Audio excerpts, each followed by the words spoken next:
Thanks very much. Bienvenue et bonjour tout le monde.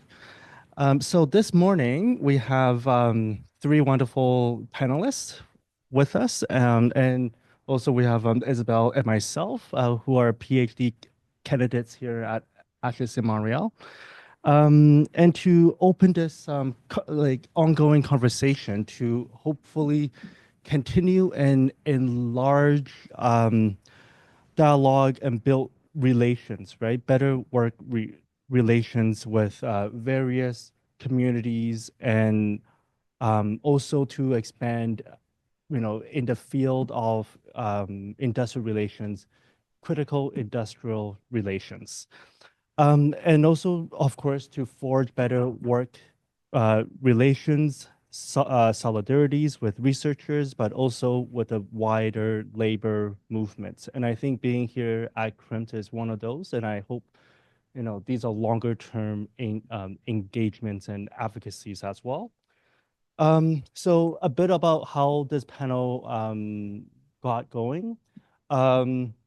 So over the past year and a half, as I was doing my own research, I saw and also experiences very limited capacity, and sometimes the de facto need for more diversity and inclusion, right? Beyond just papers and reports, but like what is the material, what we see.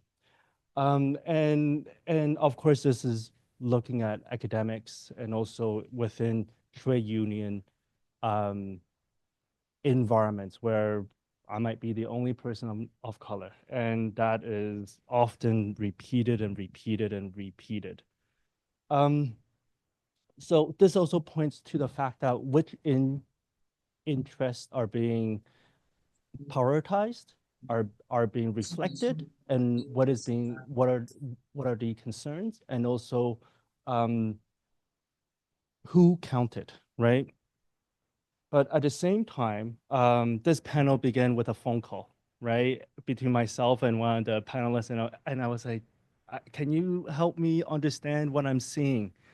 And with that, we had a chance to meet over the summer 3 times to continue this discussion and say, hey, CRIMT is coming up, and then Isabelle and I were integral to kind of build this up.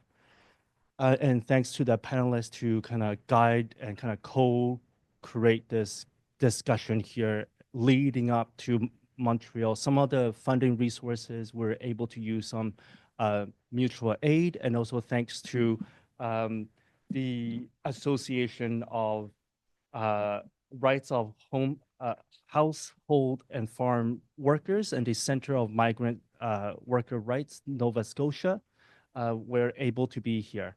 So our 3 panelists will share their lived experiences, and also has community organizers, with 2 among them being former migrant workers themselves.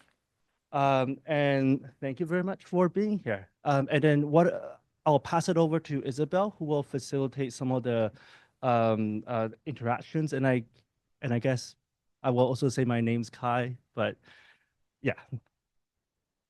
Thank you, Kai, and thank you to all 3 of you for being here. Before I introduce the different sections, I just want to say that I want to thank Kai for inviting me into this and for trusting me and being an ally in this. So I'm not a person of color, obviously, and as a scholar working on EDI, I try to understand better, and I read and I watch movies, and I think that as a scholar, it's also our duty to acknowledge that we don't have full knowledge, especially experiential knowledge.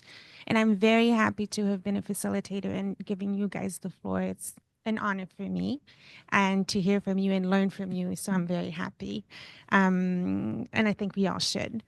So this panel will be divided into 3 different parts.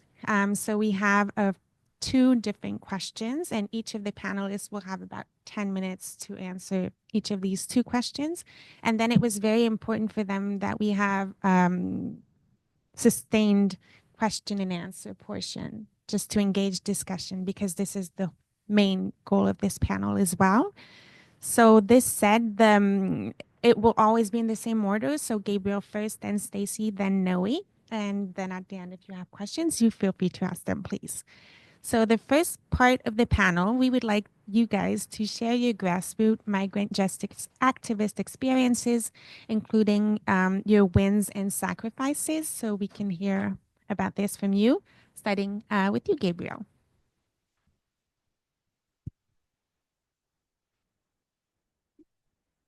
Yeah, thank you so much for this great opportunity, and special greetings to everyone here. If you look at my name, Gabriel Allahdua, even in my name, that's how I got into activism.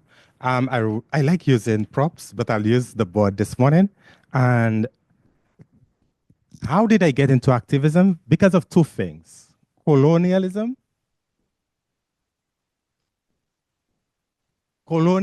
and it is even in my name. What is my first name? Gabriel. Whenever I tell somebody my name, Gabriel, an angel. Somebody has made me the angel, and my labor is used to create that person's heaven. Will I be a spectator to watch, or will I be a fighter and fight? Why? How can some people create the heaven on this place and using my labor to create the heaven? And my family name, Allahdua, that is from my father's name. And in the Caribbean, in my country, after emancipation, because of slavery was so barbaric, so difficult, that after emancipation, most of the slaves left the plantation. So the plantation owners had a problem. They had a plantation with very little or no workers. So they then went to Asia and bring in indentured workers to work.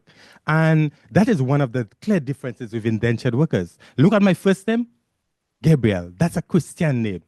And with slavery, the slaves all the culture was taken away from them, and the white man's culture was imposed on them, Christianity being one. But with indentured workers coming in, they were at least able to keep their name. So you can see very clearly, my name is, colonialism is even in my name. There's power in your name, there's power in my name. What is the connection? That's one. Number two, I keep telling people, because of colonialism, I have free legs. I keep telling people I have free legs. Why? From my mother's side, who's of African descent, and people of African descent, they were exploited as slaves. From my father's side, my father is of Indian descent. People of Indian descent were brought to the Caribbean as indentured workers, and they too were exploited. And I am in Canada, taking part in another form of exploited labor. So my mother, so my father, so the son. When will that stop? So because of colonialism, I end up in activism. Another important concept for me that got me into activism is neoliberal policies. Neoliberal policies. In the Caribbean, in the global south, because of those unjust policies, lots of predatory lending and lots of difficult negotiations, the global south find themselves in really difficult situations. And what is difficult situation? Like the SAPs, Structural Adjustment Program. So many, I want you to read a little bit about neoliberal policies as one, and also encourage everybody to watch that documentary called Life, L-I-F-E, Life and Debt. It's a nice documentary that helps people to understand those unjust policies between the global north and the global south. As a result of those neoliberal policies, unemployment is high in my country. High unemployment. And Canada has a role in those neoliberal policies. We are forced to leave our country. Had I come to Canada freely, I would be a visitor. Maybe right now I would be in Niagara Falls or visiting around. But we are forced to leave our countries because of neoliberal policies. Coming to Canada now, why did I get into activism?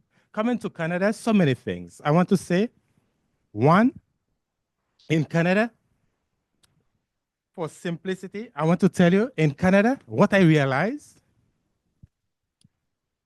DET. A migrant worker in Canada is denied. We are denied basic human rights in Canada, and that is enshrined in Canadian law. We can spend an hour talking about those things that we are denied. The E, excluded. The laws that are designed to protect workers in Canada, migrant workers are excluded from those laws. And the T is tied. We are tied to our employer. Imagine, isn't that a great gift the government has given to our employers? To tie the workers, deny them, and exclude them. Isn't that a great gift? But will I be a spectator and watch, allowing my labor to create somebody's heaven, or will I be a fighter and fight? But at the same time, and we know yesterday I attended a session, and Canada have a history, DDT. What does that mean? Canada is telling people from Europe, and they've done that in the whole history tells you that. People from Europe, we cannot deny you freedom, or we will not deny you freedom. We will not deny you rights. We will not tie you to your employer. That is clearly, Canada have that history, and that is in the immigration. Will you be a fighter and fight it, or will you be a spectator and watch it? And it's things like that that really brought me to be an activist. And a couple of other things I would say is, Canada has a culture of silence. In America, we know America is loud, but Canada is very quiet about it. That is one. Canada has a culture of silence, but look at that too. Equally important, Canada has a culture of silence. Nobody talks about it. And migrant workers, because they are denied, they're excluded, they're tied, they too, because of those unjust policies, they're forced to be quiet too. Canada has a culture of silence, and migrant workers are forced to be quiet. That is why when I got the opportunity to come to Canada, I thought I was coming to that perfect place. Perfect. Why? No news is good news. We don't hear anything, so it must be perfect. Everything must be right. Only to find out Canada has a culture of silence, and migrant workers are forced to be quiet. What am I working on right now? They say one of the hardest jobs to do is to change a culture, whether it's in an organization, in our home, and so on, to change a culture. How do you change a culture of silence? How can we change the program? How can we make things better if we don't talk about it? And to change the culture, that is part of my work. And I'm really happy to be associated with some people here, and who are one of the sponsors, the Association for the Rights of Household and Farm Workers. They have employed me and my big mouth to break a culture of silence. You know what the politicians are happy to tell me? That is not an issue in my riding. If we are quiet about it, that is not an issue in my riding. So that's a non-issue. How can I help to push the Canadians, to educate people, to push them, to push the politicians? Because not until they hear from us, because who are migrant workers? We cannot vote. We are not citizens. We cannot vote. We don't have a voice. So it's the Canadian public that must become aware. And that is the important thing. They say the more we move away from the land, the more we live in the cities, the more urbanized we are, the less concerned we are about our food.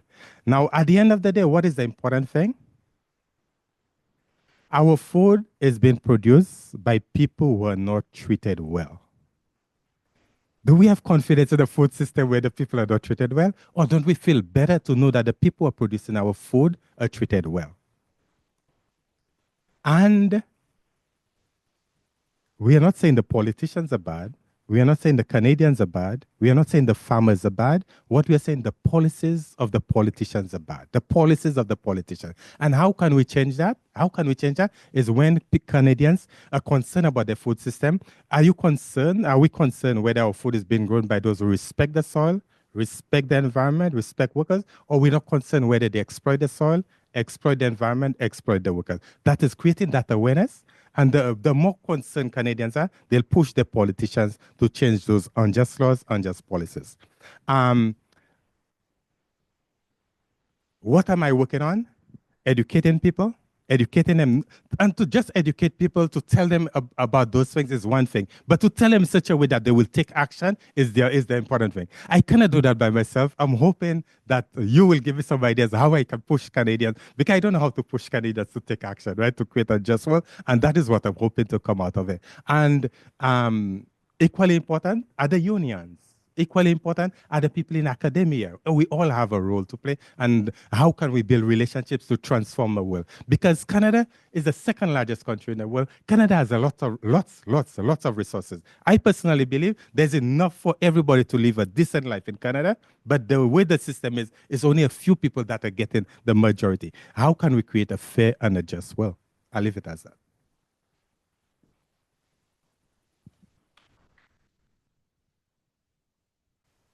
Thank you so much, Gabriel. So Stacey, the floor is yours now.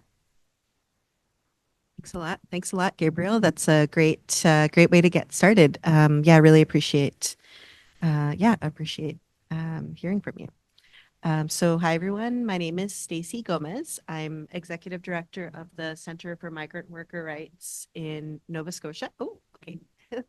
I'll be closer. Yes. Hello, everyone. Okay. So I'm based in Nova Scotia, and the Nova Scotia context, I would say, is a bit different. So let me see. I've been living in Nova Scotia now for around 7 years. I can't believe it's been 7 years. I grew up in Ontario in an area where there's a lot of migrant worker community, agricultural area, and migrant workers are friends of our family.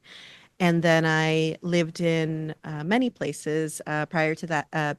After that, at some point, I lived in Montreal, and I was part of a migrant justice organization here. It was part of the migrant justice movement here, which is just very strong, I would say. A strong network here.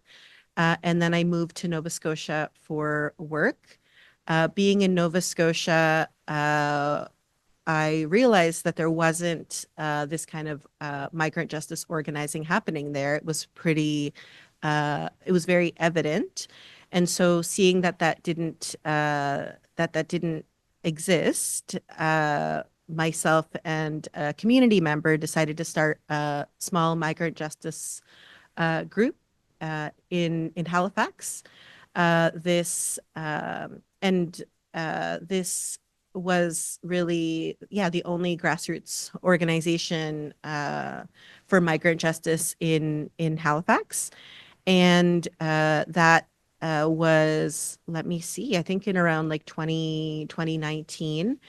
And we were really focused on advocacy in the city, doing public education and advocacy. But we realized, and I think this is important, this is a common thread in all of the work that we do now, is just how key relationship building is. And so we started to build relationships with the migrant community in Nova Scotia.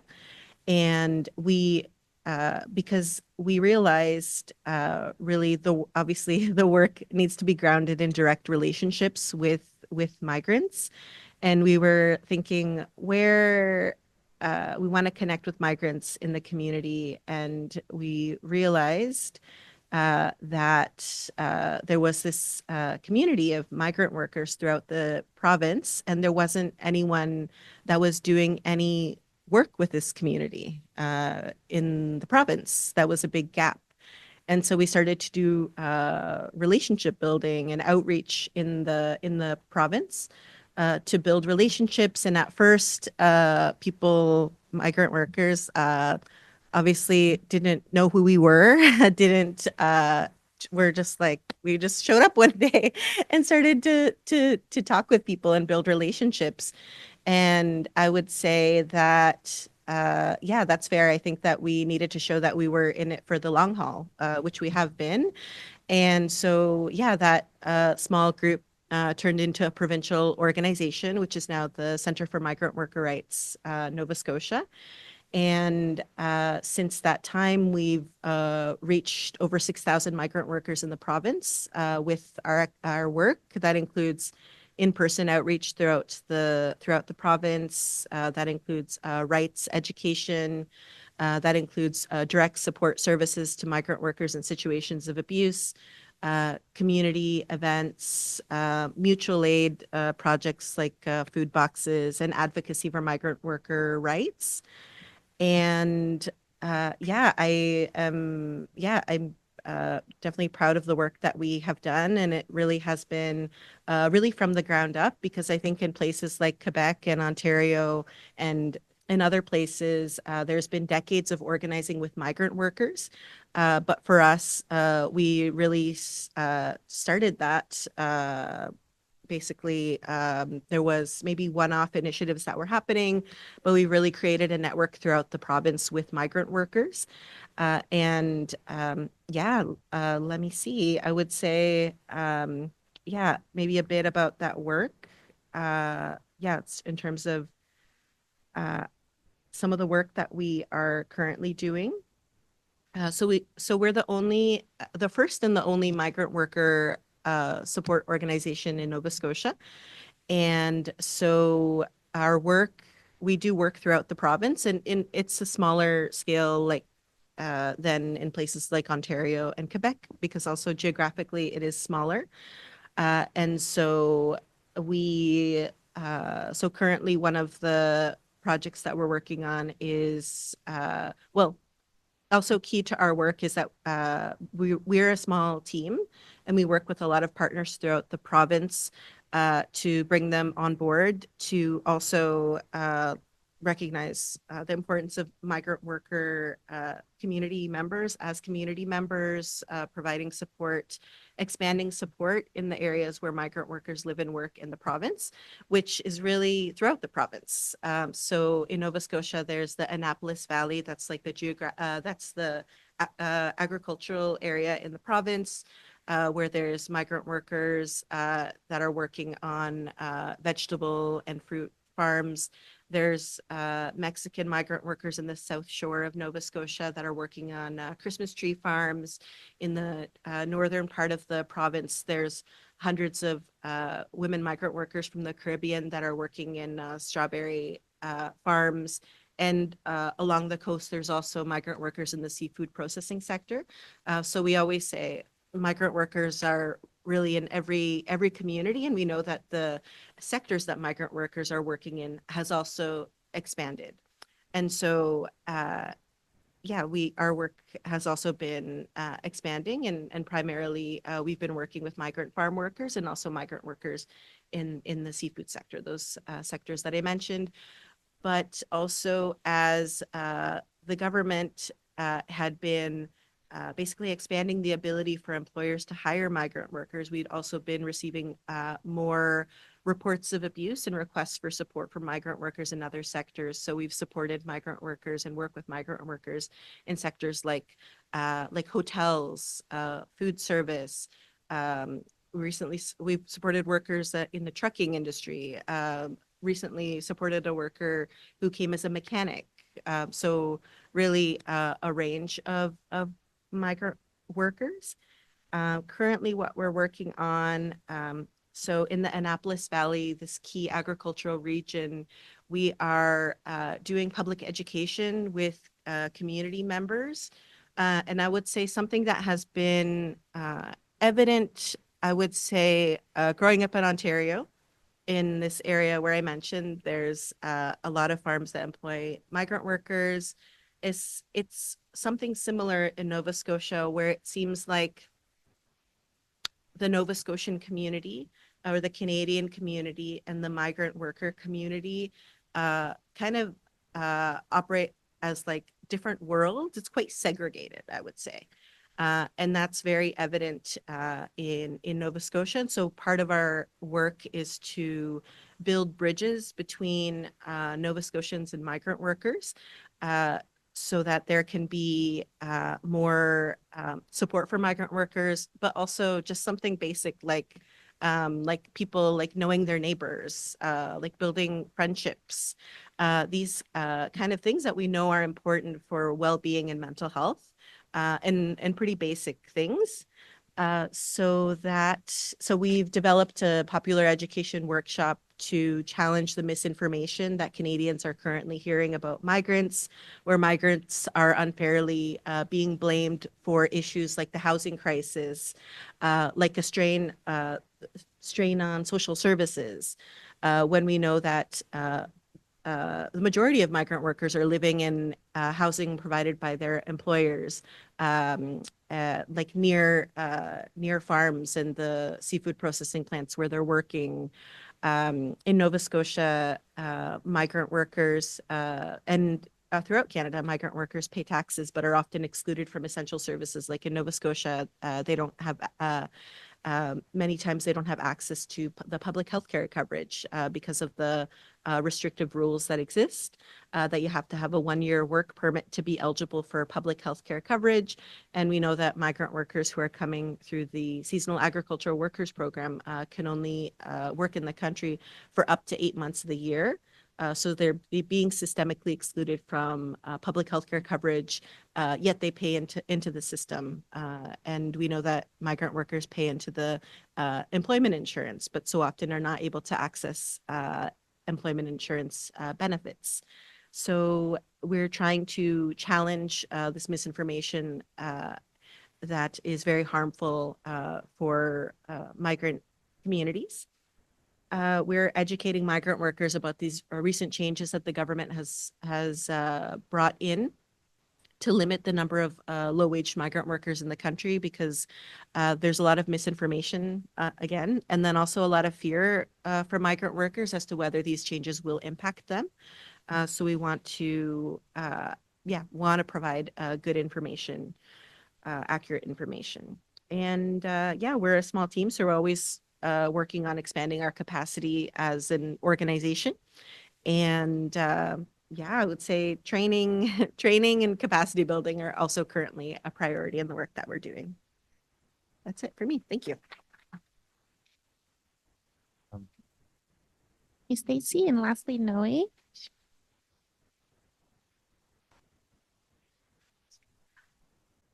Bonjour. Je vais parler en français parce que je suis mélangé maintenant.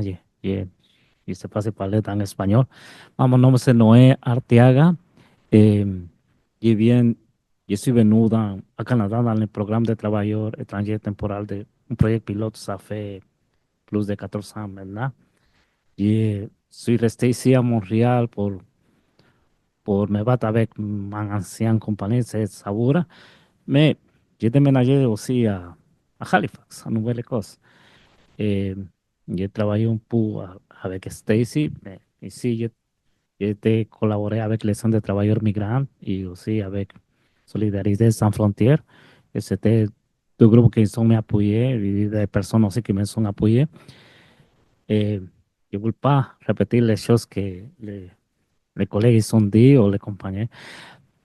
Mais je pense que le gouvernement du Canada, je ne vois pas vraiment, ça fait 14 ans, et je ne vois pas vraiment changement. C'est toujours le changement, mais que punissent les travailleurs. Parce qu'on dit quelque chose, mais les choses ça vient dans le compte des travailleurs.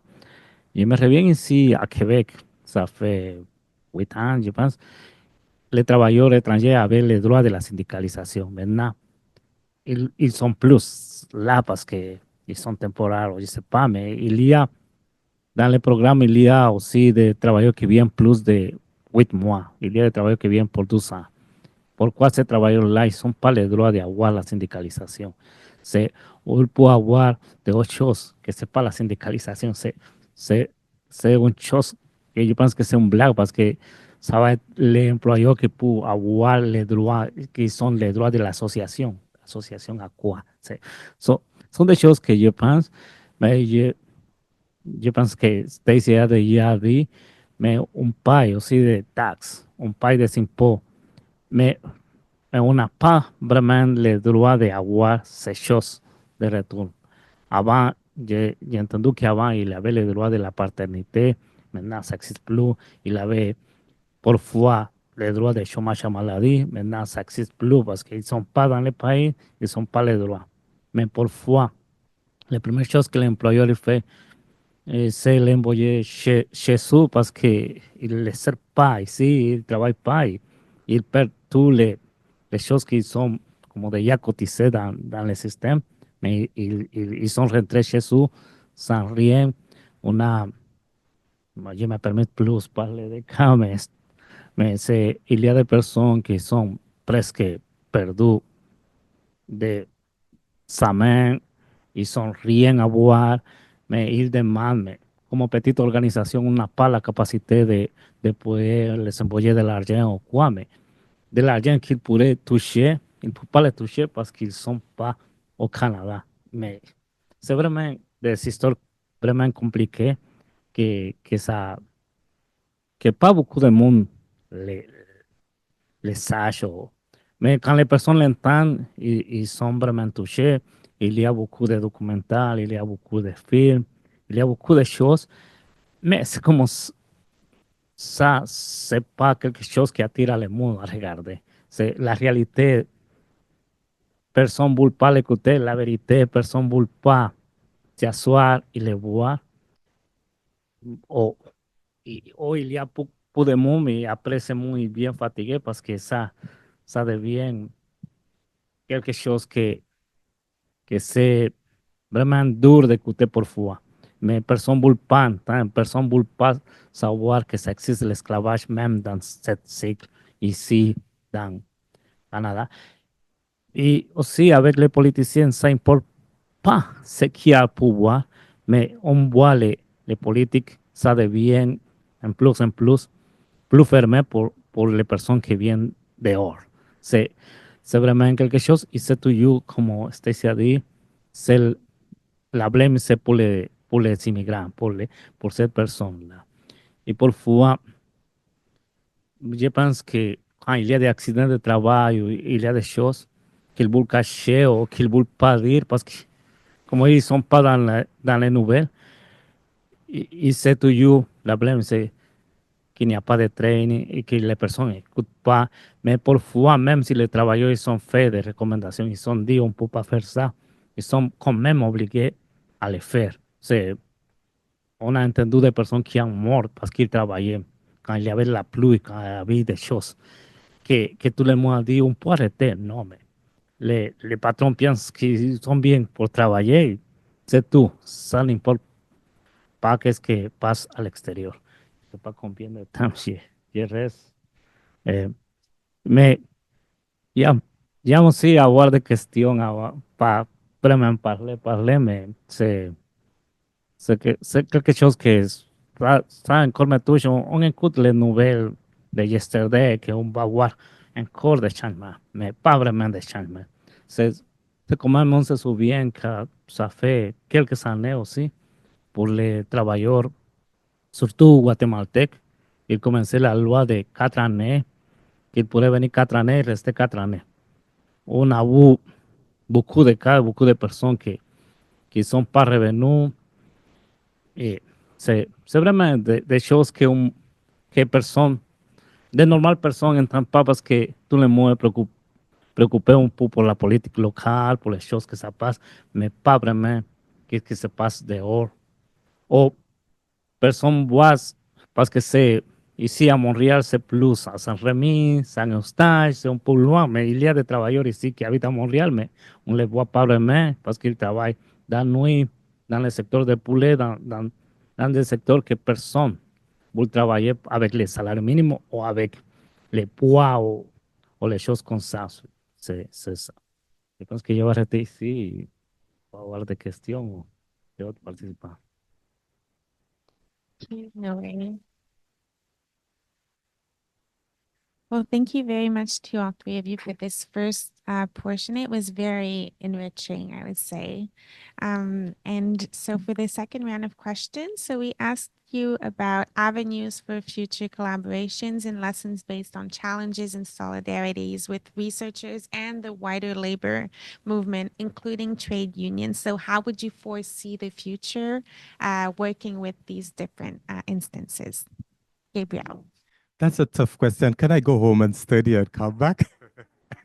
But it's an important question because so there's so many things. Canada has a culture of silence. How can we change things if we don't talk about it? And who are the best people than academia? And we know, and this conference is clearly highlighting that, there are lots of researchers. What is the purpose of those research? Is it just to put a nice report on our file or to create a better society? What is the purpose of our research?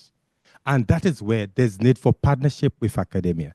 And when I say partnership, you notice I have a big mouth. But I need to be backed up by research, right?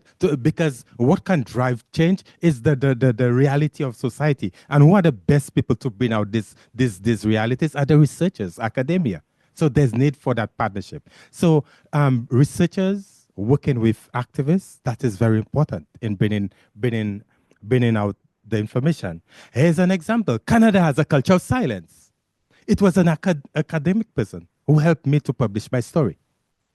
In my country, no news is good news. I thought I was coming to that perfect place.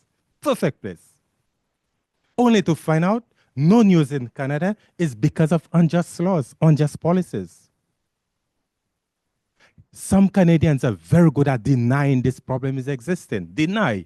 Some are good at downplaying it. Oh, it's not as bad.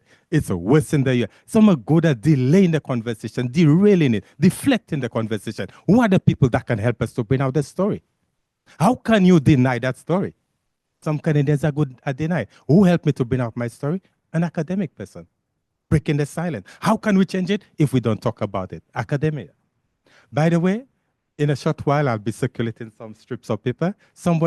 I'll have a raffle. Somebody stand a chance to win a copy of this book, and it's free, right? So that is one way of breaking the silence, right? Academia. One challenge, I've been to different universities, and sometimes one-on-one, the kind of things they tell me. Some researchers have told me, because of the funders for the research, a particular conclusion must be submitted. Because if the truth comes out, the funder will cut the funding. Can you imagine that? Can you see the challenge? The people who are funding the research. That is a challenge. So the truth is being stifled just because of funding. He who controls your funding controls the program, controls your agenda. That is a challenge. Another important thing, in the courts in Ontario, where I'm from, the group that I volunteer with, they've had issues. What are the issues? Expert witness. They have issues with expert witness, where researchers are refusing to take part. Why? Why are they refusing to take part? Because the people who are funding them, it would contradict. It's conflicting with their funders. That's a challenge. But who are the best expert witness to bring the truth out? There's need for us to collaborate. Expert witness. Who are the people who are doing the research? Is academia. There's need for us to partner. Right now, in Quebec, in Ontario, there are class action lawsuits. And who are the people that will be counting on to bring out that information? Expert witness. These are academia. So there is need for us to collaborate. Last night or night before, somebody told me something in a nice way. She said, public opinion is very, very important in strategic litigation. Public opinion. So we need to, how do a lot of people rely on research for the information. So who are the people? There's need for academia in our work. Trade unions. So let me focus a little about trade unions. I was told, and I'm pretty sure most of y'all were not born yet, during NAFTA. When was NAFTA? Born in the 80s, I think. NAFTA. And I hope everybody knows about NAFTA. And what I was told is, before and during NAFTA, the number of unionized workers in North America were that high, whatever the number is. But from NAFTA, there was a steady decline in unionized workers. When there's a steady decline in unionized workers, what does that mean? Poor working conditions is taking over. Poor working conditions taking over. And what our unions are doing about it, that is important. What are they doing or not doing about it? To me, in my opinion, there's need for us to collaborate to make sure that no workplace, no group of workers are doing non-unionized work. And who is a migrant farm worker in Canada? Migrant farm worker in Canada, I said denied, they excluded, they're tied. We do non-unionized work. unionized work. I want you to think for a minute, what are the conditions associated with non-unionized work? And I think it is very important, it is imperative that migrant workers be supported by unions to make sure that they work in better working conditions. And I want to draw your attention to the 17 SDGs, 17 Sustainable Development Goals. And number 8 is decent work. Number 8 is decent work. And Canada, last year at the UN, Canada was given a report, and Canada said they are on track for that. Is that true? After COVID, when so many people lose their jobs, Canada said they are on track. Decent work, and they said that they're on track.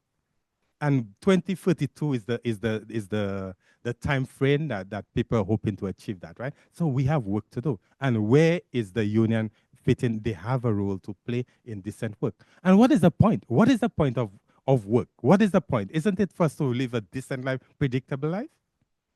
Let's talk about that, a little about that. The federal government that's in office right now, when they first got into office, they got into office on the grounds of real change, and we want real change. But now, when they got into office, what they started telling us? The new reality. And what's the new reality? Short-term work, short-term employment, contract work, and that is the new reality. Is that the kind of life that we want? These are things that they've tried on migrant workers, but what are the unions doing and saying about that? There is need to be, don't you want a stable job? A stable job means predictable income. You can plan your life and so on. But when you have short-term contracts, can you plan your life with that? Is that the society that way? Where can we change that? It's the unions who can help us to create better conditions, working conditions. There's great need for partnership. There's very, very great need for partnership, but and that is what the conference is bringing out. Canada is very good at using unjust immigration laws, basically denying people status. And Canada has a very, very, very long history of that. Denying people status. And what does denying people status mean? To the average Canadian, what does status really mean? To the average Canadian, the ability to stay in Canada. Of course, yes. But to a migrant worker, what does status really mean? If I have status, it takes care of my immigration vulnerability. I'm not afraid of speaking up because the fear of being sent back home is taken, status helps me to take care of that fear of being sent back home. If I have status, literally I have an open work permit. If I have status, I can work with anybody who's willing to employ me. So status takes care of my immigration vulnerability. Status is a two-edged sword. It takes care of immigration vulnerability and our labor vulnerability. And who are the people? Who are the people that can help us to fight for better conditions? And Canada consistently have those programs that dehumanize and exploit. And it's always immigration. I need immigration. I need status, I need status to access healthcare. I need status to access this. Everything revolves around that. And there are lots of people that are made vulnerable because of that. And some of us, we are ignorant about it. Some of us, we want to turn a blind eye. But I want to tell you, migrant workers' issues are related to all workers' issues. Because short-term employment, and so these are things that they've tried on us. Our issues are related to your issues. So labor issues are all related. So for some unions to think that this is the agriculture sector that is not too important, no, our issues are all related. And historically in Canada, I think, I was told, agriculture have always been a non-unionized, that's a family farm, leave that untouched. But look at what's happening. If it is left untouched, the issues there have been brought into mainstream employment, so there is need for us to collaborate.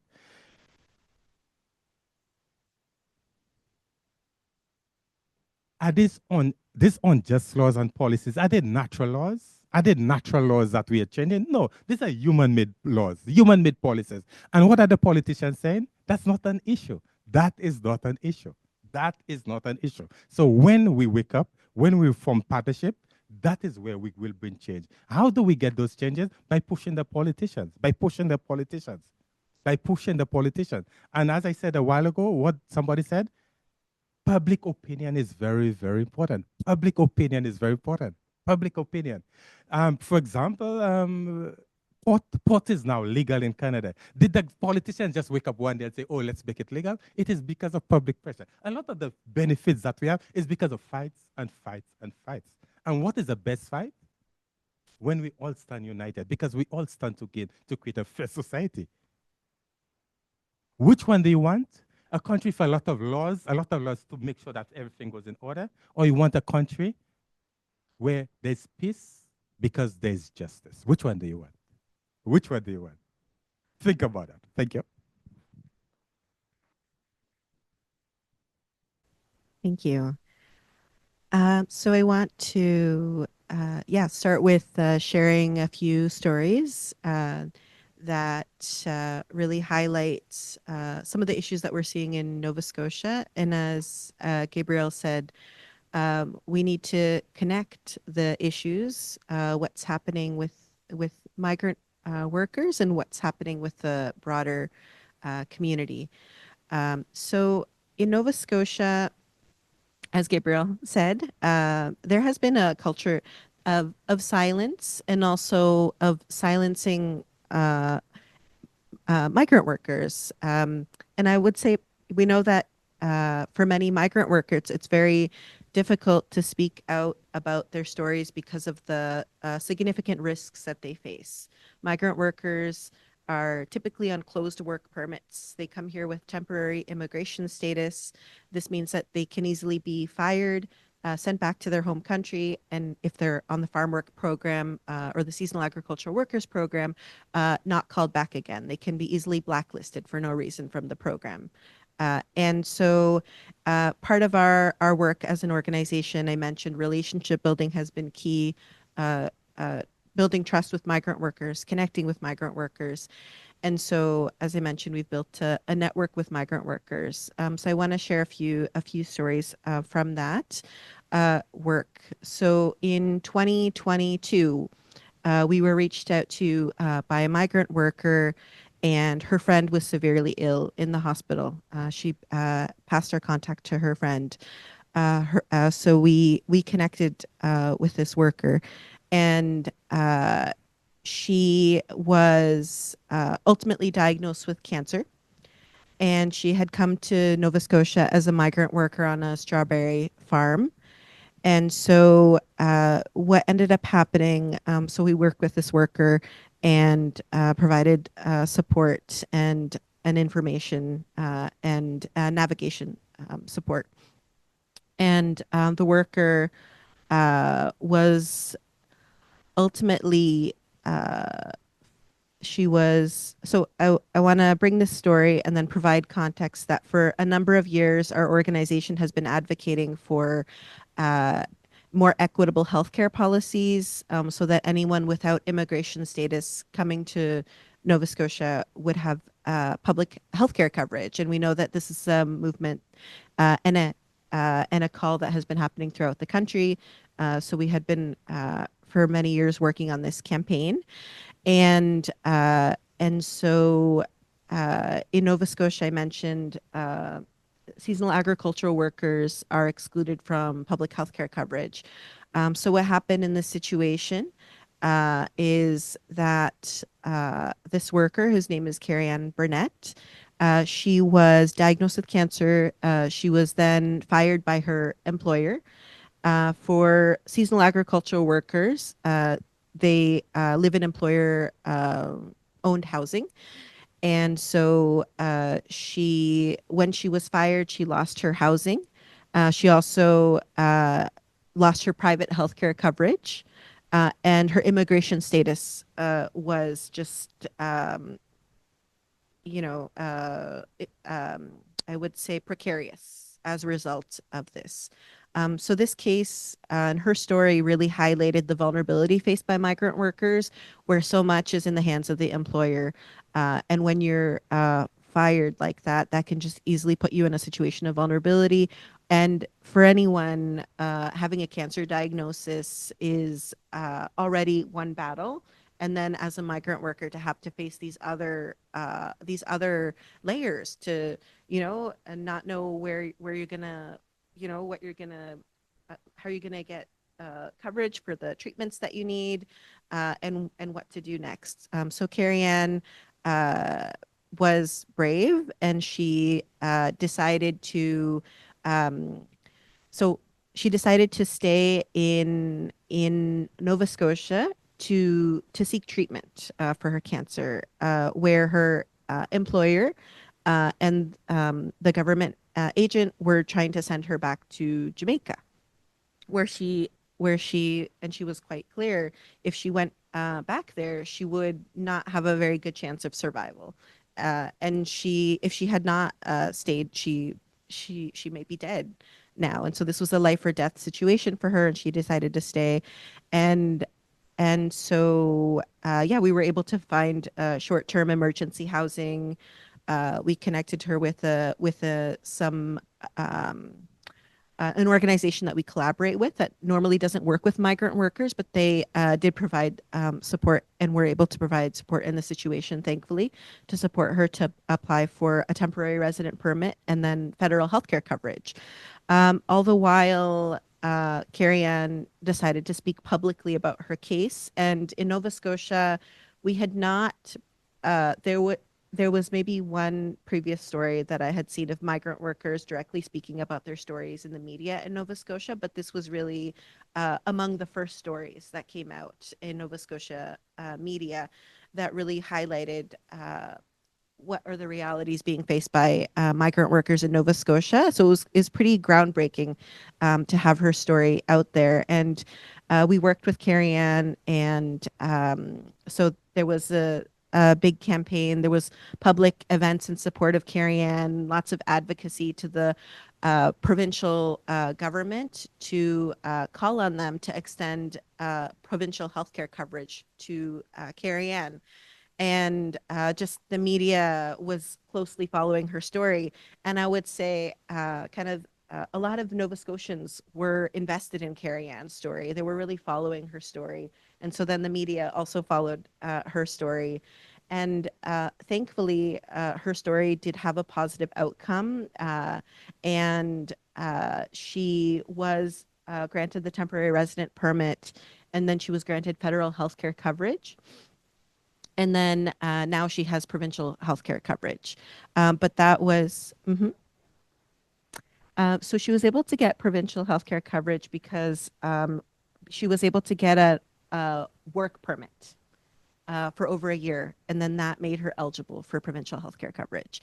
And I would say now organizations in other parts of the country reach out to us to ask us about Kai-Hsin's story and how Kai-Hsin did it, because it's really groundbreaking.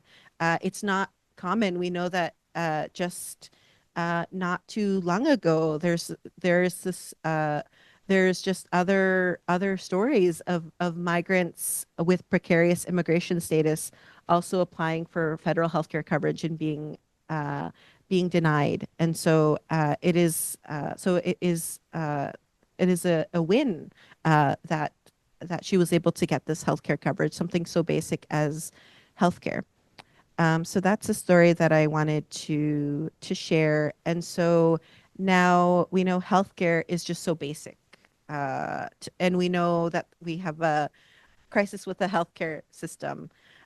We know that, unfortunately, in Nova Scotia, the government has not been, I would say we've had dozens of organizations, even like also employer associations have also been advocating for migrant workers to have access to public health care. And still the government has said that they really dug their heels and said that this is not going to be something that there's not something that they're looking at right now. And I would say recently the UN Special Rapporteur on Contemporary Forms of Slavery came out with a report around that included a key focus was around the treatment of migrant workers in Canada, and they did highlight this issue of healthcare access because it is unequal in Canada. Migrant workers do not get to choose their employer in the seasonal agricultural workers program. They're assigned to an employer. They're assigned to work in a specific province. And so migrant workers don't get to choose. But we know that like in Ontario and Quebec, when migrant workers in the seasonal agriculture workers program are on arrival, they have public health care coverage. And so that, and in Nova Scotia, they don't have it at all. So this is what the UN Special Rapporteur called interjurisdictional inequity. And so this has been an issue, the healthcare issue and access to healthcare has been an issue where we have been able to connect with, collaborate with unions, because we know that there's a broader movement to make healthcare and pharmacare more accessible. I would say, so we've, around the advocacy side, we've been able to collaborate with them. I'll say one challenge in terms of working with unions at times, I don't want to generalize. I will say like this has come up in our work though, is like this idea that like migrant workers are like driving down the wages or worsening the conditions for other workers. And so we have to work to educate unions that, and we in our work we speak with workers about what are their priorities, and one of the key issues that we hear from migrant workers in Nova Scotia is that the minimum wage is too low. It's like one of the lowest in the country, and so migrant workers want to increase those wages. So instead of us being divided on this issue, this is an issue that we can work on together to increase the minimum wage that we know is not a living wage in Nova Scotia. And so that's one thing that I wanted to mention. In terms of our engagement with academia, I will say we have had a number of engagements that has included partnerships with professors for like experiential learning, so that their students do work with us and contribute to the work that we're doing. We give lectures in university classes. We collaborate on research, but I would say in terms of like collaborations with research, that is something that we are pretty careful with what research we collaborate with, and we want to be sure that if we're being reached out to, we're actually being reached out to as a partner, not just something is being asked of us like, oh, please distribute this survey to migrant workers. We want to have a say in the design of the research so that we can bring our expertise to that and ensure that it's being done in a good way. I know that research goes through research ethics boards, but there's like another. There's also in the work that we do, we can bring a perspective of sometimes some of the issues that come up is like honorariums for migrant workers, ensuring that there is something that recognizes the expertise that migrant workers are bringing, but these kind of basic things that might not be included. So yeah, we want to have a say in it, but also we want to ensure that there's actually a benefit for the research, that it's not just going to sit on a shelf somewhere. So one of the questions that we would usually ask is what's the plan for dissemination of this research? So these are key aspects for us that we bring in terms of our engagement with academia. So that's a bit on my end. I'll pass it over to you.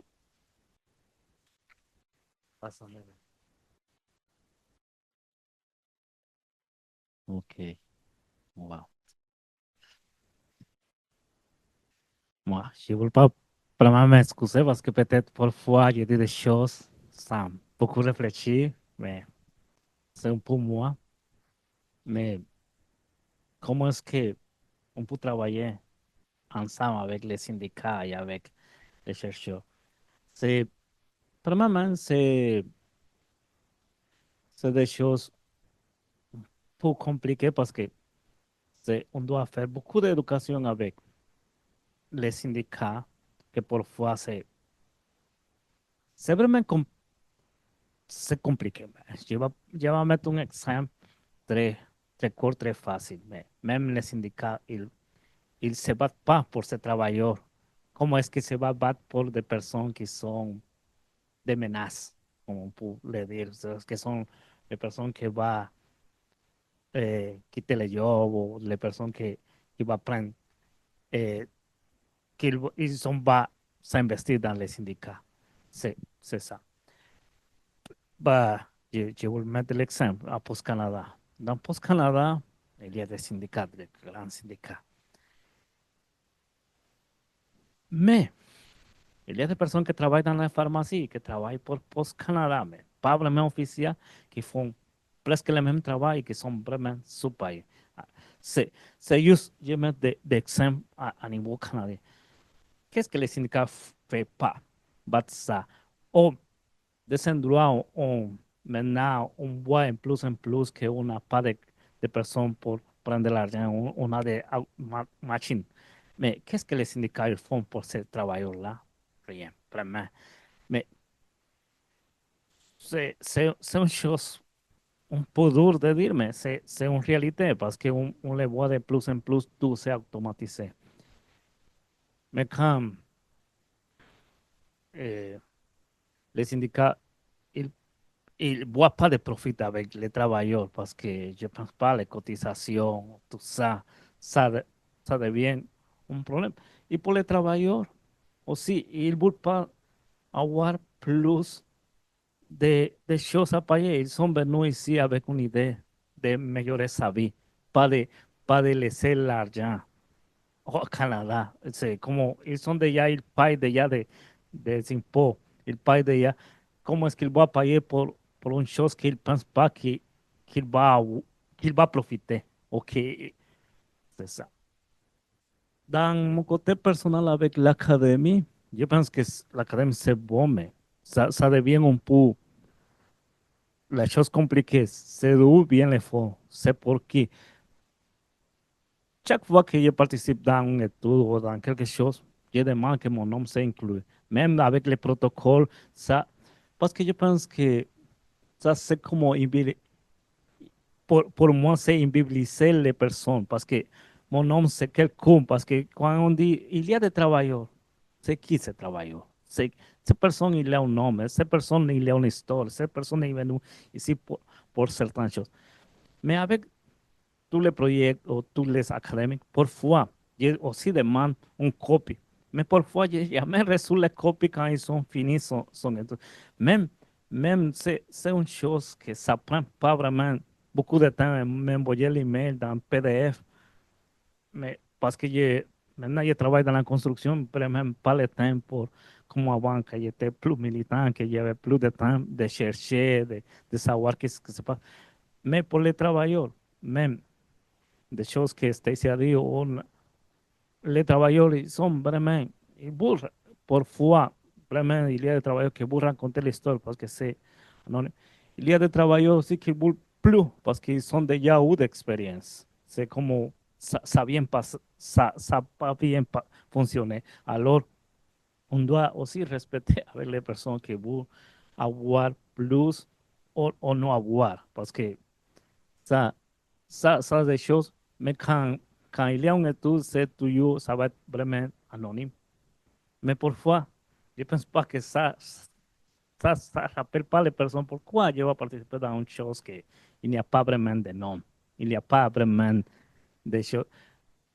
Bah, mais je ne sais pas, mais je dis, peut-être avec travailler avec les syndicats, c'est comme, c'est pas vraiment travailler pour avoir quelque chose à accomplir. Parce que parfois, on sait dans le gouvernement, il y a la minorité. Je dois avoir une personne de couleur, je dois avoir une femme, je dois avoir certaines choses. C'est juste pour, pour avoir ces paramètres-là, mais ce n'est pas pour vraiment changer la vie de ces personnes-là. Je pense que aussi dans les syndicats, il y a beaucoup de personnes même qui parlent là, mais ils ne veulent pas comprendre, ou peut-être ils comprennent, ils savent, mais il ne le dit pas parce que ça pone dans, je ne sais pas, dans mauvaises conditions, ou dire, como, como un Dios, il y a les films, le contrat, on va parler des films. Quand on voit des images, mais les personnes vont dire, est-ce qu'ils sont mieux ici, là-bas? Que tu vois ici ça, il y a une maison, mais là-bas, il n'y avait rien. Ça, je ne pense pas qu'il n'y a pas de comparaison parfois, mais les personnes vont dire, ah oui, ils sont venus ici, ils mettent de l'argent, ils ne meurent pas de faim. Alors, ça sont des choses que peut-être on doit changer à laisser de penser et dire, oh, parce qu'ils sont meilleurs. Parce que je pense que même le Canada en général suit un peu, ou pas un peu, très proche de toutes les politiques des États-Unis.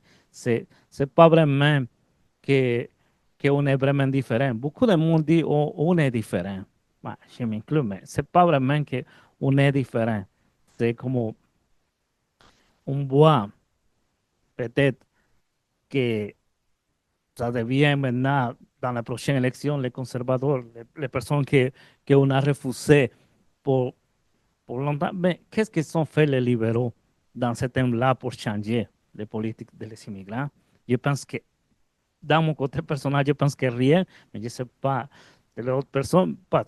Mais, mais avec les conservateurs, je pense que la politique, ça va continuer avec les programmes sont déjà créés.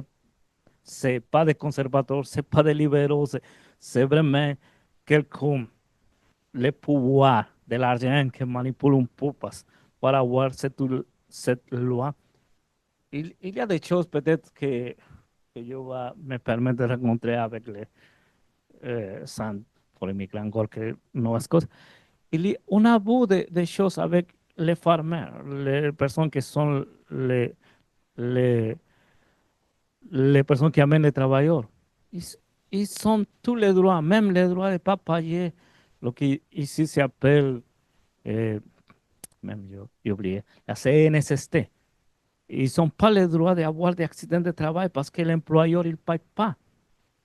Pourquoi? Même quelqu'un qui s'occupe sa main dans le travail, on va faire la réclamation dans cette entité.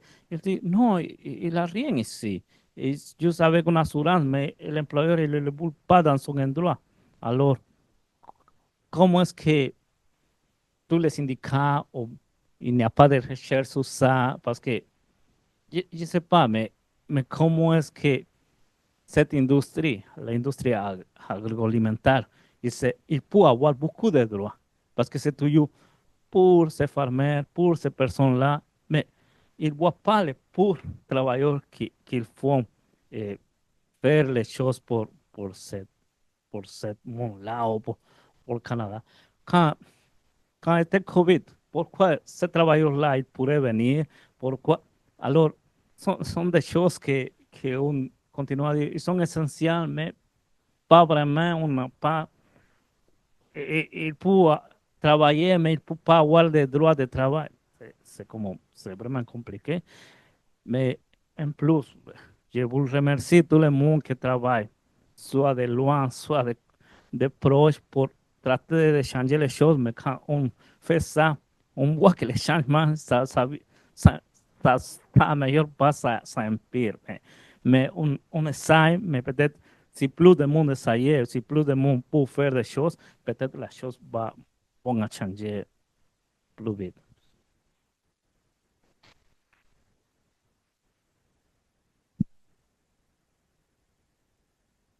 Much for all three of you for opening up to us like this. It's illuminating, and thank you. So we are opening up the floor for questions. If any of you have some questions for our panelists, you just need to speak in the mic because, oh my God, okay, so that people online can hear you. Hi, hi. My name is Eugene de Patipeltier. I've been working, trying to be an ally for migrants for a long time now, and challenge are very numerous. I also have some experience with academia and academic research, and so I have a bias that is a bit in terms of the legal fight of all of it. I think, and my question, but well, I have a question for a very question, many questions, but I'm going to start with Stacey. Law schools in Nova Scotia. I mean, one of the problem with researchers in law and maybe even lawyers is a lot of them have training in labor law, which is great. But when we're talking about migrant workers, of course, there's this angle of immigration law that is changing everything, and so often there's kind of a divide, or not a divide, but like there's something missing in terms of understanding the whole issue. So my question is, do you think there could be more possibilities in terms of bringing class action lawyers, immigration lawyers with labor lawyers to have something, some even in research, but also in practitioners that could support your work and center, but maybe start thinking more. And I'm also thinking like in terms of collective fight, but not just on the public with the public opinion and all of that, but also in the courts. And I'm thinking even for the access to healthcare, this is probably something like a collective class action that could actually, there could be some legal ground for that, especially since you can even compare to all other provinces. So I don't know, that might be something that you could think about.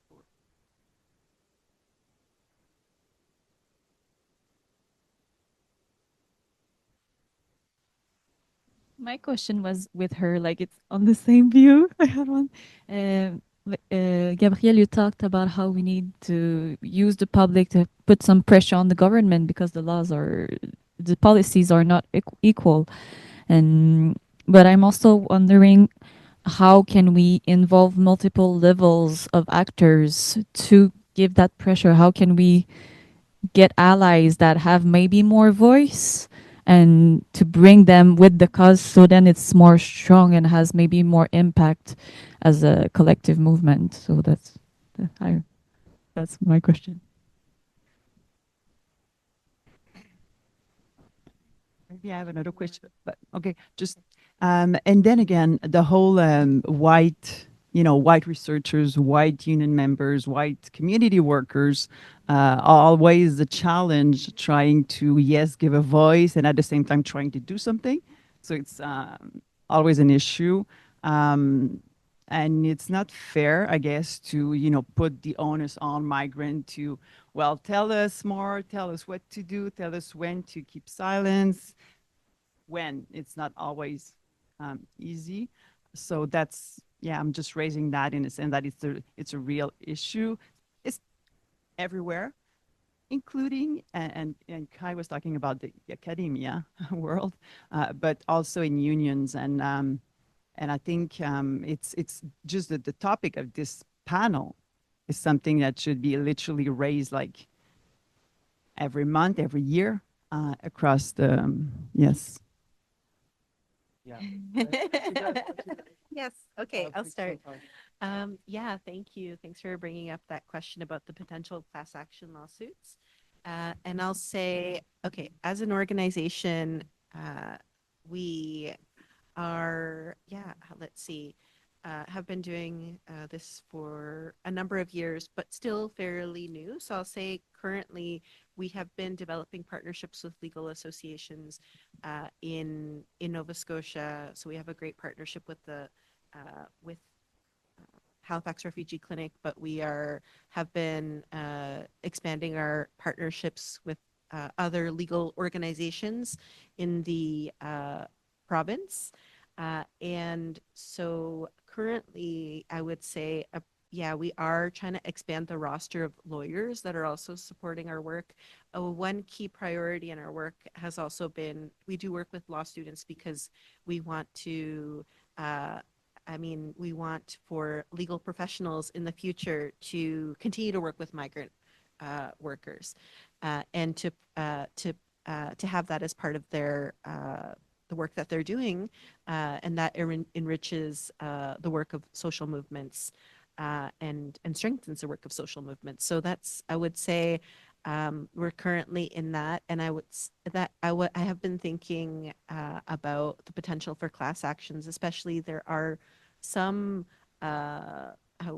companies that are notorious in Nova Scotia. Like, for many years, there's been lots of complaints of abuse from migrant workers, so that those might potentially be some strategically some to explore further. So yeah, I would say yeah, that's yeah, would love to learn more about the experiences of other of other class actions that have happened in other parts of the country.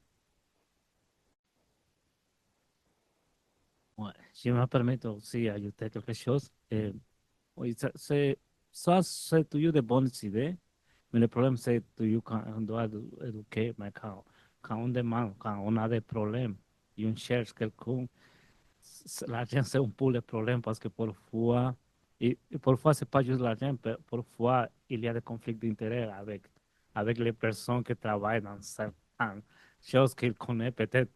Parce que Nova Scotia, c'est petit et c'est grand à la même temps, parce qu'il y a des personnes qui connaissent des personnes, alors ça devient un peu compliqué.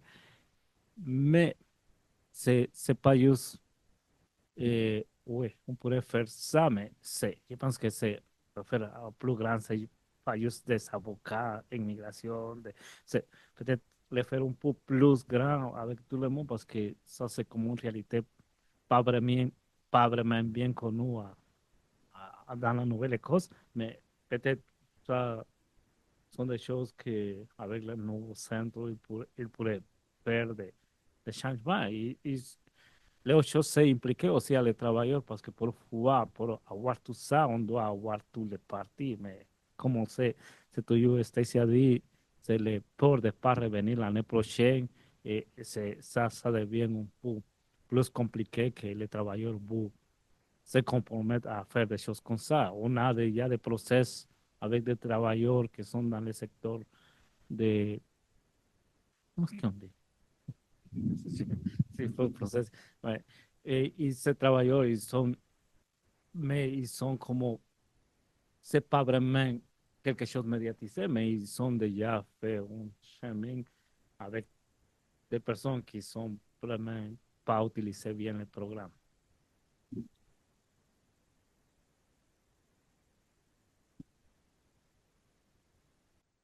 Yeah, thank you so much for these questions there.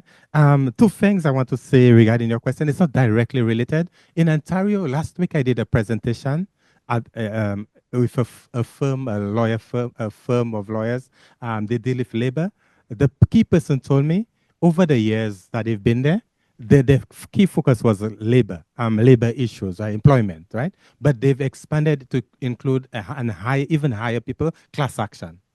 So that is important related to the questions, right? And we know with class action, it brings a different meaning to as against a one-on-one, little issues, right? Class action brings a national attention. So that's important. Another thing I noticed in Ontario, there's a grassroots organization.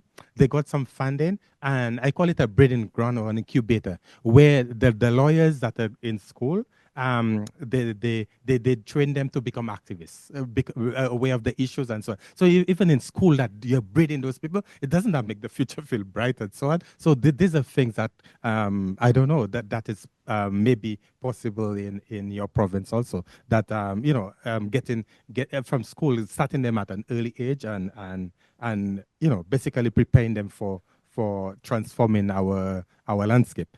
Regarding your question, that's a nice question. Can I check ChatGPT for a nice answer? That's the challenge, right?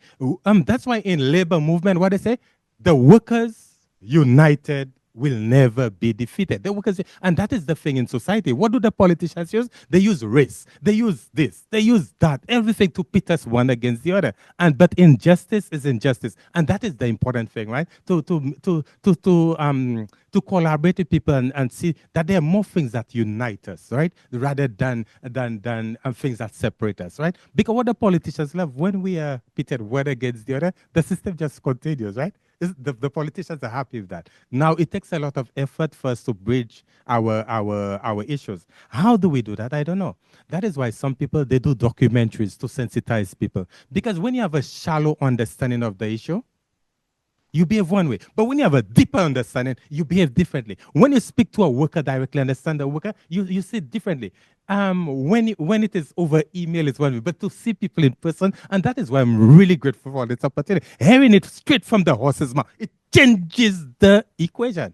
But when you hear it is watered down in the newspaper, it's always watered down or sugarcoat. It's a different thing. When you hear it from the horse's mouth, it changes the whole thing. And what Canada like?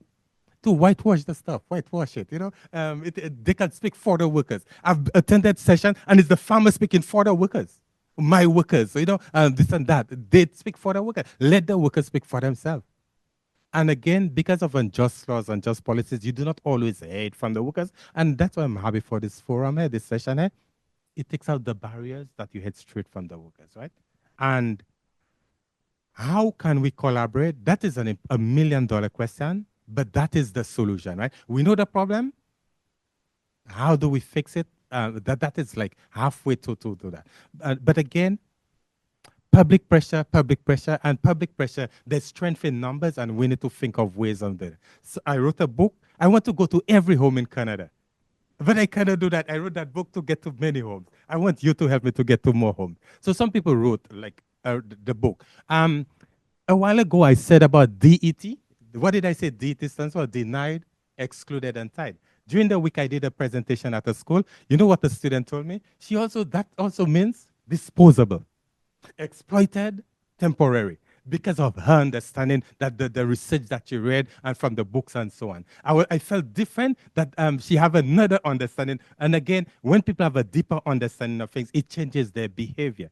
And how do we collaborate? It is work in progress. And at the end of the day, is getting more people to understand the issues, and to change it. Because, as I said, what is the key thing here? Our system, our society is not just. It is not just. And what is the important thing too? Our system is not just. Food is a basic thing. We cannot do without food, right? But in Canada, they say food is essential, but yet still it is not treated with a lot of. It is essential, yes, but it is not important, right? The things they put in. These are low-wage workers. That's not important, right? But food is essential. They call migrant workers essential workers, but they are not important. They are low wage. You know, look at the word low wage. So that's not important. So they make us accept things that are important, but to at the same time not to put importance to it. So it's the question is, how deep do we have an understanding of the issue? And the deeper the understanding, the more your behavior will change, your attitude will change, and that is part of the struggle. Some people wrote books, documentaries, what else? Some people do different things to educate the public and to create awareness. The question is, what can we do today to create a better awareness, so that we can bridge the gaps? And that is important. That's $1 million question. Do we have answers to that? I do not know all of it. And what I like about Quebec, in school, I studied the French Revolution, liberté, égalité, fraternity. And today, that is just as important as when it started in France. Liberté, égalité, fraternity, and that is still where we are. And I'm happy that we can plant the seed here today and make that our goal. Thank you.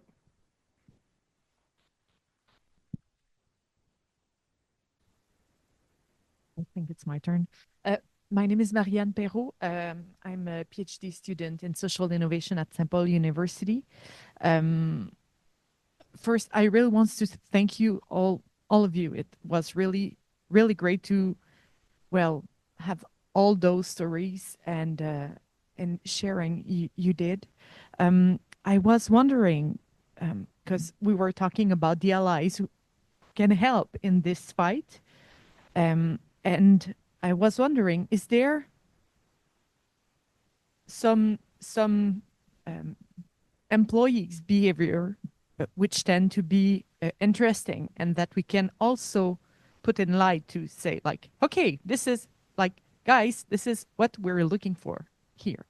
Because I think both stories are quite interesting. The stories where we're saying, okay, there's a problem over here, how can we fix it? And here are the stories of injustice. And but I'm also wondering if there is sometimes some other stories which can inspire new behavior and maybe change this silence culture that you were referring to, Gabriel. So, yeah.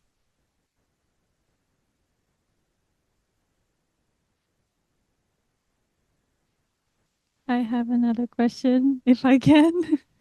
I'm wondering especially about the same range of changing the culture again. We have 4 generations right now, 4 generations of different ages of workers in the whole system.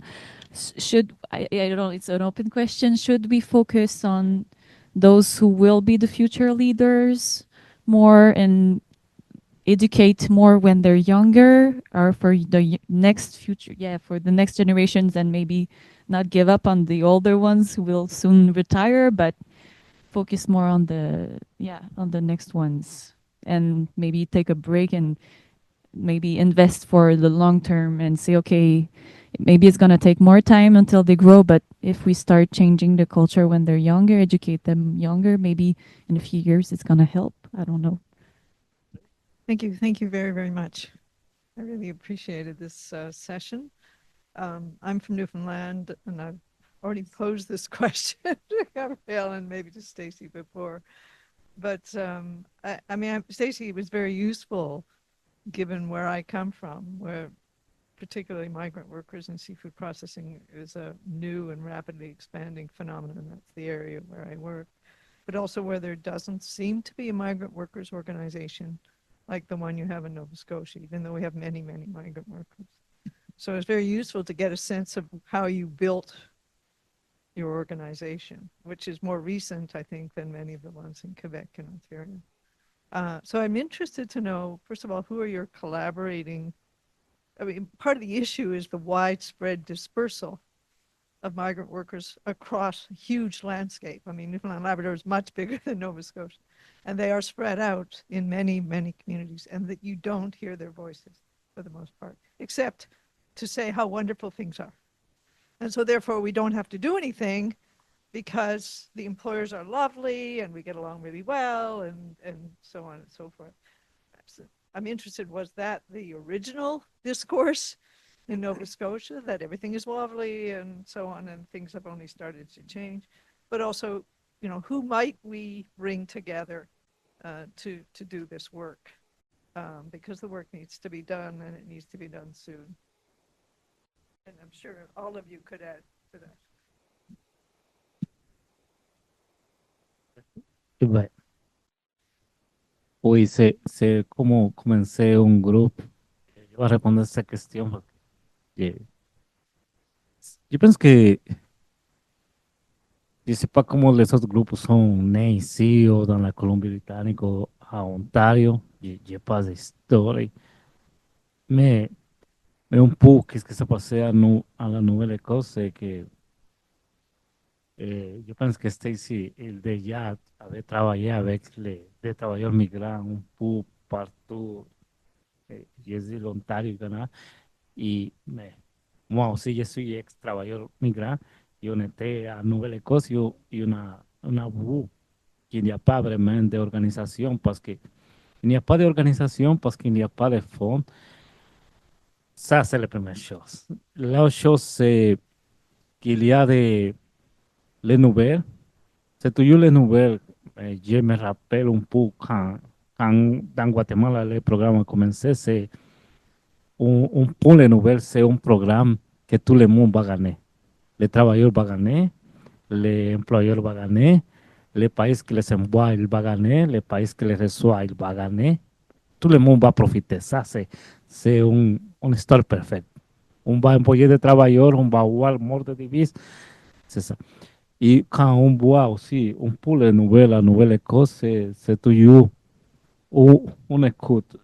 Il y a les bons employeurs, l'employeur qui va avoir ce travail, non, qu'il va de vacation, sorry, my friend. Ils vont de vacations dans où sont ces travailleurs. Mais ça c'est vraiment quelque chose de bon, ça c'est qu'il faut.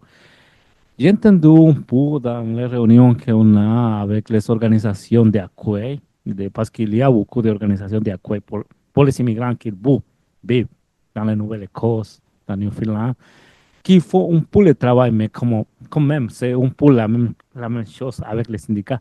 Est-ce que ça représente de l'argent? Est-ce qu'il va avoir de la subvention du gouvernement pour avoir des personnes qui peuvent travailler avec les travailleurs qui travaillent de 7 à 7? Parce que ça, c'est autre chose à voir, parce que moi, je reçois des messages parfois, parce que pour moi, ce n'est pas des travailleurs, ça, c'est des amis, des personnes que je connais. C'est quand il m'ajoute sur Facebook, maintenant, il y a un travailleur à Colombie-Britannique qui est préoccupé pour son ami qui est là dans l'hôpital, parce que l'employeur, il juste les allait à déposer dans l'hôpital et se a oublié de lui. Les autres travailleurs me demandent qu'est-ce qu'on peut faire, comment est-ce qu'on peut avoir de justice pour lui. Et lui, il ne va pas avoir les mêmes choses. Alors, ça, c'est une chose, peut-être, commencer à faire des liens avec les personnes. C'est juste pas, parce que parfois, les mots veulent savoir comment ils sont traités. Mais parfois, tu dois vraiment briser. C'est seulement. Parce que parfois, même les travailleurs, ils sont nos amis.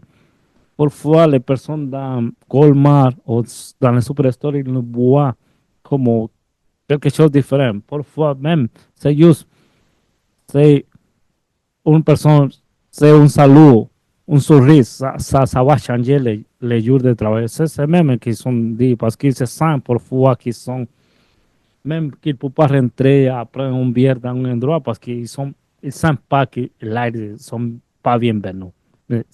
Sont des choses que je pense que peut-être aller à voir de peu en peu où est-ce qu'ils sont ces travailleurs, qui est-ce que sont ces besoins. Parce que parfois même les travailleurs, ils habitent dans une belle plage, mais ils ne connaissent pas parce qu'ils connaissent juste la maison où ils travaillent, ils sont allés, mais ils ne connaissent même pas c'est quoi Halifax, c'est quoi Periscope, des choses que tout le monde même qui ne connaît pas Nouvelle-Écosse connaît, mais ils sont venus pour more de 20 years ou something, ils ne sont même pas allés dans cet endroit que tout le monde connaît, parce qu'ils sont juste venus à travailler.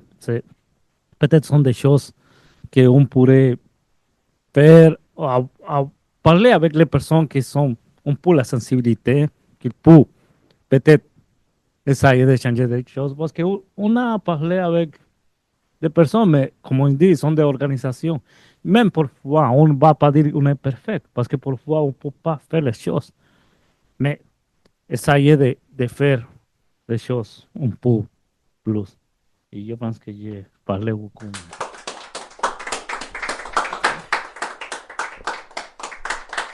Yeah, I was also going to bring up, I would say, to answer both of your questions, in Nova Scotia, what had been in the news regarding migrant workers is stories, positive stories of employers. I would say, yeah, as Noe mentioned, there's always, this many years ago, but always a story that comes up of the employer that visits the Jamaican migrant workers in their home country. Another one I came across recently was about an employer, something else that an employer did, like during a hurricane, kind of gathered donations for the workers. And so those had been some of the stories, but I would say generally there wasn't a lot of stories about migrant workers that were public, even though migrant workers have been coming to work in Nova Scotia for decades. And I'll say, in terms of our work in another part of the province where we work, it's the northern part of the province, we have reached out. We had reached out to an organization about potential collaboration because outreach is the first step, is reaching the workers, and so and also sharing information with them, like who they can turn to if they need support. So having our contact information, those are like the basic things in terms of first steps. And so when we reached out, basically this organization, it's like they were working in this area and they had not previously done work with migrant workers before, and they wanted to. And so they also had a connection with other organizations. And so for the second year in a row, we have worked with, I think there are 5 organizations. One's a women's organization, because in that area it's predominantly women migrant workers. Another health organization, local health organization. Another organization that is kind of a larger organization. And then like a welcome network. And us, we've come together. This is the second year in a row that we've put together care packages for women migrant workers, and we delivered close to 200 last year and then 200 this year again in that region. And so in that way, they just wanted an in to be able to do this work. They realized that work was not being done in their community with these workers. And so I would say this is a common theme. You know, when we go to different parts of the province, people say we've heard for some time these stories, but people don't know how to do something. And so when we go there and connect with them and to partner with them, this gives them like a concrete thing that they can do, and also do in a good way, because we have that experience. We have the prior relationships, and we have experience working with this vulnerable community, because there are some specific considerations to take into account in order to do work in a good way that is not going to create harm. And recognize those risks. So that's what comes to mind, I would say, in terms of this. And I would say, it is. And I would say with migrant workers. Oh, hello. With migrant workers in some of the, like in the seafood processing sector and in the farms, some of them are quite large workplaces. So that makes it easier to do outreach when it's larger places, because you can just, it's just a larger number of workers that you can reach. And so, it is more challenging to reach workers in smaller workplaces. And that's something that we're currently, we're working on. Thank you. Thank you for your great questions. Let me see my 2 cents on that. Positive employers. In Ontario, where I'm very familiar with, I treat my workers like family. That's a chorus. I treat my workers like family. Isn't that comforting? I treat my workers like family. That's one. Number 2, and some of the farmers, you know what they say? Oh, it's just a few bad apples. A few bad apples. Let's talk about the apple tree. Denied, excluded, and tied. Migrant workers are denied basic things, excluded from basic protection, and tied. Isn't that the apple tree? I treat my workers like family. A few bad apples. The whole tree is bad. You denied basic things. You excluded from all the labor standards, and you're tied to. Is that so? When you say a good employee, I don't know what I mean, but it's the nice words of the employees. I treat my workers like family. That's so comforting, right? But look at the tree. Look at the apple tree. Look at the apple tree. Denied, excluded, and tied. Let me tell you. You see the lawn you see outside there? You see the trees you see outside there? You see the pets you have at your home? The lawn, the trees, your pet. They're treated with more care, more respect, more dignity than migrant workers. Are migrant workers treated as first class, as second class, as no class in Canada? And the truth is, you know what the hard truth is? Consistently, Canada is very consistent. Consistently, Canada have programs that dehumanize and exploit people. Consistently. And that program is it. Consistently dehumanize and exploit people. So I treat my workers like family. Where does that fit in? The nice words of the and look at it. Canada is not just a country. Canada is not just a country. Canada is a standard. People look up to Canada. Israel, for example, when when Israel was looking for a program to bring in migrant workers, who did they look up to? Canada. Because it's the perfect program. Nobody complains about it. It's a perfect place. Perfect. Canada is a standard. And let's talk about standard. Migrant workers, where do we live? In Ontario, that I'm familiar with. When I go to the farms, at the entrance of the farm, what is at the entrance of the farm? Private property. No trespassing, no visitors, no vendors. Private property. Well, does that make us a human being in Canada? Private. We live on private property. We are private property of the. So who is the good employer? Have you heard of any employer telling the politician to change that? Have you heard that? I don't know. So look at another example here. The government is telling the employers to provide migrant workers with adequate housing. What is the word here? Adequate. Adequate housing. Now, Canada is a place of standard, right? Provide the workers with adequate housing. But in Ontario, the Tenancy Act. Can you imagine that? So what is adequate housing? And that is why when I go to the bunkhouses, the quality of the housing is, and Canada is a place of standard. Where is the standard? A couple of other things I would say about changing the culture regarding your question, changing the culture. A brother of mine who was a Rastaman, and I wish the Rastafarians, the good ones, I wish they were the ones running the world. A brother of mine told me, the first 13 years of a child is the foundation of the child, right? The foundation of a house, the foundation of anything is important. Who are the people that are playing in our minds in the first 13 years of our life? That is an important thing. Why is that important? They say the formative years of the children, that's when they absorb more things, right? A lot of the things they see and so on. Who are the people playing in our minds is the church, it's the school and so on. Who are the people writing the curriculum? That is why when I go to do presentation, people are hearing this story for the first time because who is designing the curriculum? They whitewash it and they tell you what they want. It's watered down, it's sugar-coated or whatever, right? You'd never heard from the horse's mouth. So the question of changing culture, where do we start? That is a very good point. Where do we start? I say my opinion is at all of them. When you change the children, they say, in something I came across, this is 3 people that speak the truth. Children, children speak the truth. Drunkards. We should give everybody wrong, right? And they say, me and you, when we are upset, when we are mad, we speak the truth, right? That's when you speak your mind, right? Now, children generally speak the truth. Now, if the children are told the truth, we have a better society. But what about the elders that's why they say at our age, we have to unlearn a lot of the things that we've learned. From school, they tell me Columbus discovered the world. Is that true? Discovered the world. You understand? So we have to unlearn. Unlearning is part of where we are. But the question is, are we open-minded or where do we get our information from? Whose stories do we hear? Do we get it from the horse's mouth? And they say we're in the age of information or too much information, right? But what is the source of the information? And just to cap it off, the people who profit from the system as it is there, the people who are profiting from it, don't you think they'll do any and everything to maintain that, to keep that system running?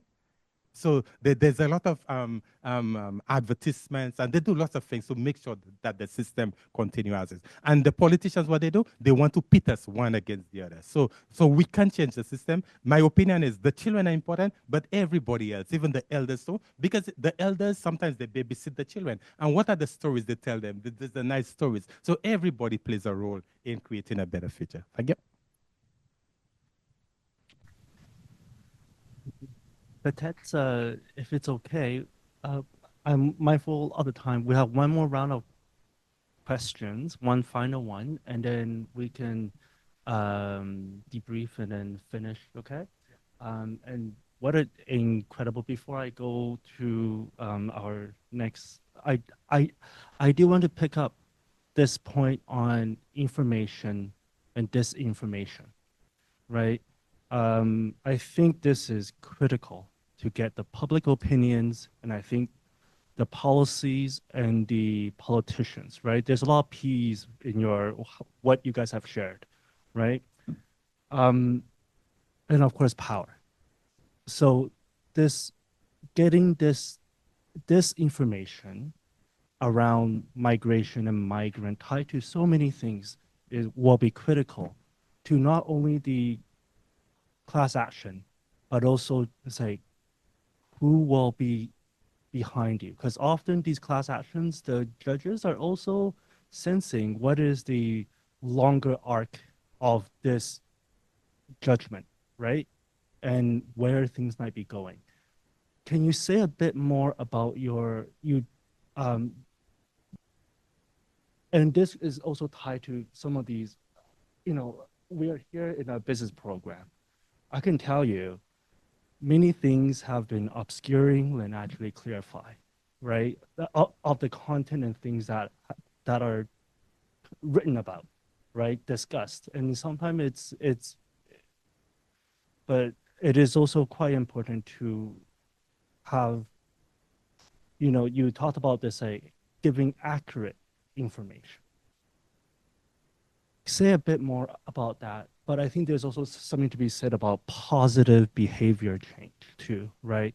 Getting people on board, what would that look like as well? So I'll pass it to this group. Oh, did we? Sorry. We do, well, that is we don't. My question actually is somewhat related. It's about the question of, with this, what the positive examples. Have you, in all of your work over the years, seen or had employers, companies that have engaged in a positive way? Do we have any role models? Do we have anybody that's at least starting or might be willing to incubate some new ideas, some better policies that, are willing to fight for their workers and are talking to you and asking what are adequate working conditions or living conditions for the people who work for me? Just curious about that.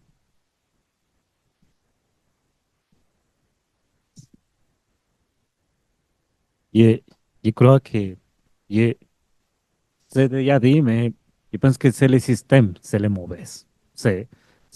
Ouais, on va pas voir, je ne veux pas généraliser, mais tous les employeurs sont mauvais, mais je ne veux pas dire, tous les employeurs, parfois, dire, on traite les travailleurs comme de la famille. Mais est-ce que c'est vrai que vous traitez à la famille comme ça? Parce que quand on voit les choses, c'est pas vraiment de la famille. Stacey, moi, avec une fois, juste, on parlait avec des travailleurs, on était là-bas avec des cafés, juste avec des cafés. L'employeur passait 2 fois, il nous donnait, il voulait même prendre les notes de Stacey. C'est comme, non, ça c'est ma propriété, ça c'est mes travailleurs. Alors tout le monde sent qu'ils ont les droits sur les travailleurs. Même quand ils les amènent dans l'hôpital, quand le travailleur veut dire quelque chose, l'employeur dit les choses qu'il veut dire. C'est pas vraiment que le travailleur dit ça se me passait comme ça. Et c'est toujours qu'est-ce que les employeurs veulent.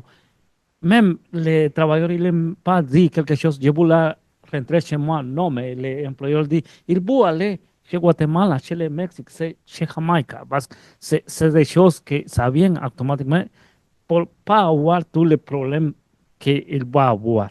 C'est ça, je juste le quick parce que je pense que c'est sur le temps. Yeah, I would say in our work, we work with migrant workers throughout the province, and in each part of the province, we've received reports of abuse from migrant workers. I know one of the things that we do from time to time is provide food boxes for migrant workers because food security is a major challenge. And I remember one time we were doing food boxes in a certain part of the province, and one of the employers became angry. And he said, why are you doing that? That's not needed. And then he also said, he called and he said he was comparing himself to other employers. And he was like, oh, I'm a good employer compared to other employers. So I guess the question, yeah, yeah, for sure. What Noah said, we do highlight the systemic problems with the way that migrant workers are treated, and I would say, one area, for example, we get one of the key issues that we work on is supporting migrant workers who have workplace injuries. And I think that there's things that employers can do ergonomically to reduce the risk of workplace injuries. And that's something that I would like to see. An example of something that I would like to see.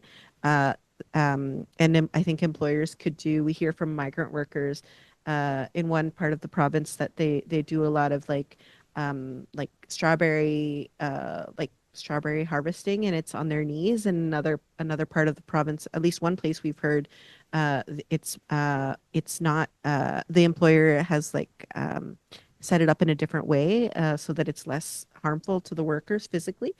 So that, I guess that's one example.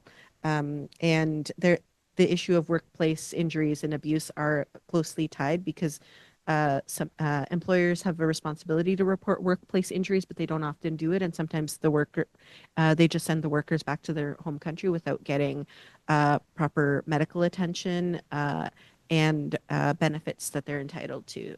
So that's one thing I would bring up.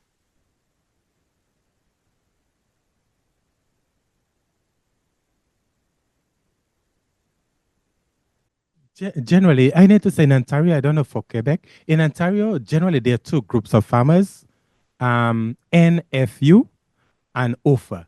NFU stands for National Farmers Union. NFU, they're more like NFU. They support migrant justice. Okay, and they believe in things like fair trade, that the workers should be treated fairly, the farmers should get a fair price, and fair trade, the whole circle should be fair. That's their belief, right?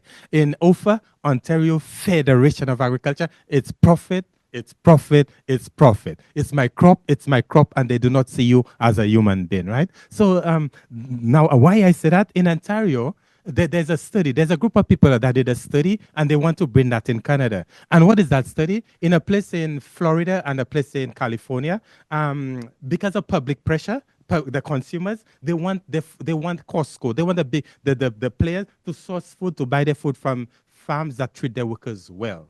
Okay? And they want to bring that in Ontario or in Canada, but they have difficulty getting a company that will make sure that the workers are treated fairly. Okay, now that is the question of who are the farmers who want to do that? Because in Canada, what is it?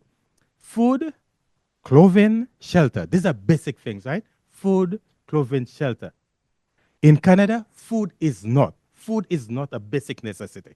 Food is a commodity. It's profit, profit, profit. And that is important. If food is a basic necessity, our whole policies would be different. But food is seen as profit, so the workers are seen, look at that. They tie the workers, so they exclude them, they deny. It's just to extract profit, profit, profit. What kind of pay do migrant workers get? Minimum. But at the end of the day, it is common knowledge in Ontario, it takes 5, 6, 7, 8 Canadians to do the amount of work that a migrant worker does in a day. But for what pay? Minimum wage, right? So food is extraction, is profit, profit, profit. But going to your question, how can we share our story, but to create good behavioral change and so on? It's a win. The best way to sell something is a win-win, right? If there's nothing in there for the employers, it's like a win-loss, right? A win-win. How can you do that? I don't know. That is a very powerful. Again, I have to check ChatGPT for an answer. But I'm hoping, I wish we could get an answer from this session. But these are important things, right? It has to be a win-win, that society benefits and so on. But that is a very challenging question, but a very important one. But again, because of time, I don't even know what's the best thing to send that. Well, I think we can give a warm thank you to our 3 panelists. Thank you so much for being here.